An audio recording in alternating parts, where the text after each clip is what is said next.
అబ్బా అందట్లేదే. Array correct time వచ్చినాం. దాయి సూర్యుడు పొడుచురా. ఆడ కాదు ఇంకొంచెం కింద పొడుచు.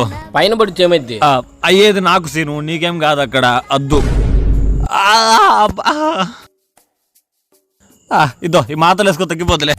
సార్ నేను ఇంకా ప్రాబ్లం ఏందని చెప్పలే సార్. నువ్వు చెప్పినా కూడా నేను ఇచ్చేది అయ్యే బాబు. సరేలే నీ సాటిస్ఫాక్షన్ కోసం చెప్పేమైంది? 2 days నుంచి ఫీవర్ వస్తుంది సార్. జ్వరం ఒకటేనా? ఓన్లీ ఫీవరే సార్. బాగా ఆలోచుకుని చెప్పాబు. జ్వరం ఒకటేనా? క్యాన్సర్, అల్సర్, లివర్ నొప్పి, కిడ్నీ నొప్పి, కడుపులో రాళ్ళు. ఏంది సార్ మీరు? ఇప్పుడు మీ వల్ల తలనొస్తాను వస్తాను సార్. జ్వరము తలనొప్పేనా? ఇంకేమన్నాయా? అంతే సార్. అద్దో దగ్గుడు వచ్చేసింది. చెప్పినా కదా అన్ని చెప్పమని చెప్పేసి నేను. మన కాడికి వస్తే అన్ని వచ్చేసాయి. నీకు ముందే మందు సిటీ అవి వేసుకో, నీకు తగ్గిపోతులే. సరే అద్దే 500 ఫీజు దే. అవి వేసుకో సరిపోతాలే. 3 పూటలు వేసుకో. ఇది వ్యాపారం.